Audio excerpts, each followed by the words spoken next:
Les damos la más cordial bienvenida a nuestro podcast Voces y Visiones en Educación Inclusiva. Soy Carlos Rodríguez Sierra, su anfitrión hoy y especialista en educación inclusiva dentro del Grupo Santillana. En este espacio tendremos la oportunidad de abordar un tema que no solo es fundamental en el ámbito educativo, sino que también tiene un impacto trascendental en la construcción de sociedades más justas y equitativas. Este podcast es parte integral del curso Inclusividad Educativa, donde exploramos las diversas dimensiones de la educación inclusiva, sus desafíos, beneficios y cómo esta visión transformadora puede moldear el futuro de la enseñanza. Sin más preámbulo, iniciemos con un episodio lleno de reflexiones, experiencias compartidas y perspectivas únicas que nos ayudarán a entender mejor el tema del día, que no es otro que los beneficios para la sociedad de una educación más inclusiva y los desafíos de implementar. Para ello, hoy nos acompañan Carolina Cuevas y Marisol Moreno. Ambas trabajan en el ámbito de la educación inclusiva desde UNICEF. Bienvenidas y muchas gracias por participar en este espacio. ¿Les parece si antes de iniciar con la conversación les contamos a los oyentes sobre ustedes? Empecemos contigo, Carolina. Cuéntanos un poco sobre ti. Muchas gracias, Carlos. Un saludo para todos los oyentes. Mi nombre es Carolina Cuevas, soy especialista de inclusión social en UNICEF Colombia y muchas gracias por la invitación a este programa. Muchas gracias, Carolina. Ahora sigamos contigo, Marisol. ¿Cuál es tu experiencia y a qué te dedicas actualmente? Cuéntanos.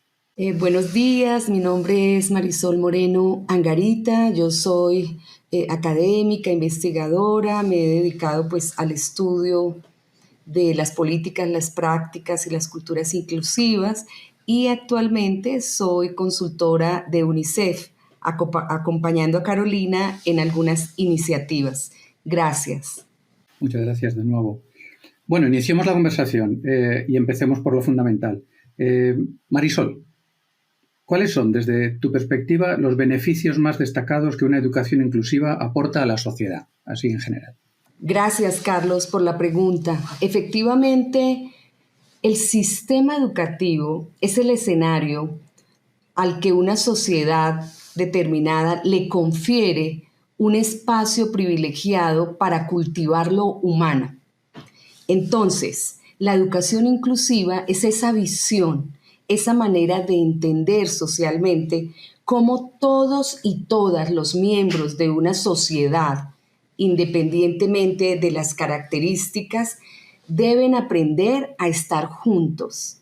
Los beneficios entonces de la educación inclusiva son muchos. Primero, recordarnos que lo normal es que todos los seres humanos somos diversos. Y a partir, de los desarrollos industriales, tecnológicos, algunas prácticas sociales han hecho que los grupos humanos se independicen, se separen, se individualicen, por lo que hoy cada vez es más necesario volver a lo básico, volver a lo humano, volver al contacto. Entonces, los beneficios de la educación inclusiva es eso, ayudarnos a construir tejido social. Tejido social para que cuando tengamos conflictos sociales de distinto orden, tengamos entonces la posibilidad de reconstruirnos como grupos humanos porque hemos acumulado un capital social, afectivo, amoroso, cognitivo, que es el que se desarrolla en la educación inclusiva. La educación inclusiva es ese esfuerzo humano por estar todos juntos. Y hoy por hoy, con las dinámicas globales, mundiales, es más que nunca necesario eso, que aprendamos a reconocernos, a tolerarnos, a establecer acuerdos, a compartir disensos, pero también ser capaz de argumentar. En términos generales, la educación inclusiva es una visión de un futuro humanizado para todos y todas. Bueno, muchas gracias, interesantísimo. Es una reflexión fundamental. En este camino hacia la educación inclusiva, ¿podrías destacar algún caso concreto, algún ejemplo que muestre cómo la sociedad se beneficia de manera directa de un sistema educativo que abraza la diversidad? Realmente hay muchos casos, Carlos, porque como es una respuesta social localizada, ¿no? Cada colectivo decide también cómo agrupar a esos otros que se han venido quedando por fuera. Tenemos, por ejemplo, el caso de la educación de las personas sordas, que hace muchos años, décadas, incluso siglos, se consideraban que debían estar escondidas, amarradas, que estaban alejadas de la sociedad. Pero gracias al reconocimiento de que la educación inclusiva es para todos y todas, entonces se reconoce la lengua de señas, se reconoce que las familias van a aprender ese segundo idioma, que son una minoría sociocultural, y ahora tenemos personas sordas aportándole a toda la sociedad con un potencial gigante. En Colombia es el caso. Nosotros hace 30 años reconocimos a la lengua de señas como la lengua natural de las personas sordas, y el gobierno colombiano hizo unos estudios para recoger evidencias de cómo debía ser esa educación, sobre todo inicial, el primero, la educación inicial, para después ir apalancando la básica y la media. Y hoy por hoy puedo contarles que tenemos el orgullo de que el Instituto Nacional para Sordos es liderado por una persona sorda que es precisamente lingüista con maestría en estudios culturales. Entonces, son ejemplos de cómo los grupos excluidos son incluidos y vienen a potenciar capacidades y por supuesto, a sumarse al desarrollo de las sociedades. Este es uno de los miles de ejemplos a lo largo y ancho del planeta, pero dejaría con este ejemplo. Muchas gracias. De todas maneras, siempre sabemos que en toda implementación nos enfrentamos a desafíos. Carolina, por darte paso a ti ahora, ¿cuáles consideras tú que son los principales obstáculos a la hora de intentar establecer prácticas educativas más inclusivas? ¿Cómo podemos abordar esos obstáculos, esos desafíos? Gracias, Carlos. Pues efectivamente, cuando hablamos de educación inclusiva, involucramos distintos ámbitos. Digamos, hay un ámbito político, que es donde más hemos avanzado los países, las regiones, en entender ese mandato en derechos humanos de asegurar el derecho a la educación para todos los niños y las niñas, sin dejar a nadie atrás. Creo que ahí ya tenemos distintos marcos de regulación, la misma Convención de los Derechos de las Personas con Discapacidad hace más de una década nos hace ese llamado, lo mismo la Convención de Salamanca. Tenemos a nivel de políticas un avance importante, aunque todavía tenemos muchos retos de esos marcos políticos ya a una escala más nacional, más local, cómo los operacionalizamos, cómo aseguramos que esa gestión de política inclusiva en las escuelas efectivamente se apropie en los distintos actores de la comunidad educativa. También hay otros retos ya a nivel culturales, ¿sí? De entender la inclusión como una variable fundamental cuando hablamos de una educación de calidad. No podemos seguir disociando la educación inclusiva de una educación de calidad.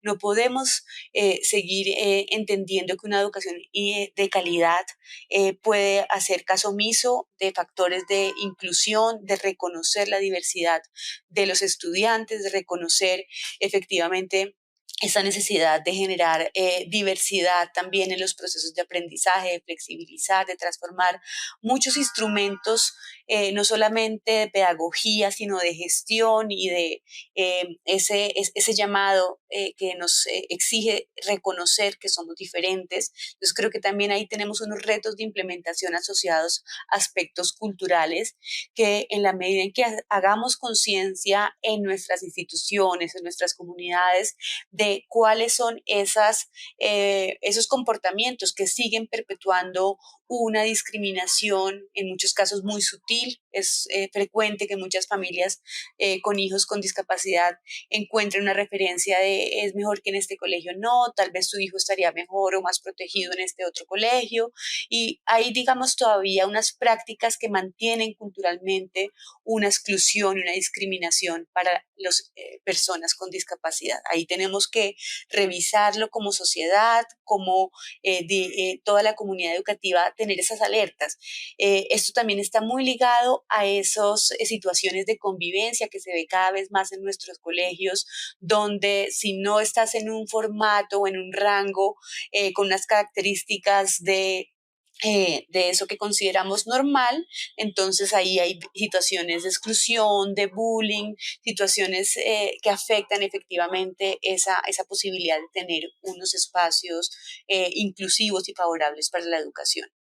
Y también pues tenemos obviamente muchísimos retos de implementación de esas prácticas pedagógicas, de cómo logramos desde tener una mayor accesibilidad, no solamente en los entornos educativos, no es suficiente con tener también, digamos, un baño accesible, unas condiciones de accesibilidad en el transporte, sino también llevar esa accesibilidad y esa inclusión a los distintos didácticas, a la forma como enseñamos, a promover justamente ese trabajo más colaborativo entre los estudiantes. Entonces ahí también hay unos retos de implementación ya a nivel mucho más específico en esas prácticas pedagógicas, en esas prácticas también de gestión, de cómo se gestiona un colegio, una escuela y cómo logramos que dentro de esa gestión y dentro de ese diseño, tanto a nivel de didácticas, de pedagogía o de instrumentos de gestión, incorporamos esa variable de inclusión de manera explícita, de manera activa y entendiendo que va a significar una mejora y una innovación en lo que venimos haciendo de manera tradicional. Gracias, Carolina. No sé si se podría profundizar algo más en este aspecto de los desafíos, hablando de experiencias concretas o lecciones aprendidas de situaciones en las que se superaron obstáculos. No sé si Marisol, a lo mejor, por su experiencia más pegada al terreno, o tú, Carolina, quisieran dar algún ejemplo más en este sentido. Sí, yo creo que uno de los aspectos, como planteaba Carolina, tiene que ver con el de la gestión y una de las, digamos, de las posibilidades que se ofrece tiene que ver con el diseño universal para el aprendizaje que transforma las prácticas pedagógicas. ¿De qué manera? Antes, la concepción de, digamos, de los sistemas educativos rígidos era pensar que había que cambiar a los niños, había que cambiar a los estudiantes, modificarlos con una mirada deficitaria, pero ahora la mirada del diseño universal es reconocer que todos somos diversos, algunos nos movemos más rápido, otros más lento, algunos procesan información de manera más acelerada, otros en otro ritmo. Entonces el diseño universal se adelanta y le pone al currículo todos esos elementos para que independientemente de que el niño, la niña, el estudiante llegue con una condición, ya el currículo ha previsto esa barrera posible, la ha eliminado y tiene facilitadores en los dispositivos pedagógicos, en las tecnologías, en materiales didácticos, en la formación de los docentes, en el acompañamiento de las familias, en la infraestructura, digamos, de todo el sistema educativo. Entonces, ese es un ejemplo muy interesante, el diseño universal y todo lo que le ha aportado a la transformación del currículo precisamente para la eliminación de barreras y para la implementación de la educación inclusiva. Muchas gracias. Y bueno, ahora mirando hacia el futuro, ¿cómo visualizan ustedes el papel de la sociedad y los actores clave en la consolidación y expansión de sistemas educativos cada vez más inclusivos? Responda cualquiera de las dos, ambas. Bueno, entonces quisiera dar ejemplos de los distintos roles de los distintos actores. Lo primero es que la educación inclusiva no es un tema sectorial. La educación inclusiva es una respuesta social multisectorial, multiactorial, de manera que, por ejemplo, los ciudadanos del mundo llegan al sistema de salud. En el sistema de salud hay unos profesionales de salud que le dan la bienvenida y le dicen, bueno, tiene estas condiciones. Es importante que el sistema de salud transforme de manera positiva, acorde con la Convención de Derechos de las Personas, y despatologice, desdramatice, desetiquete la condición humana. Entonces, los profesionales de la salud deben prepararse para contarle a las familias cuando llega un miembro con una condición particular que hay un mundo posible, que hay desarrollo posible, que hay apoyos, que la sociedad se puede transformar.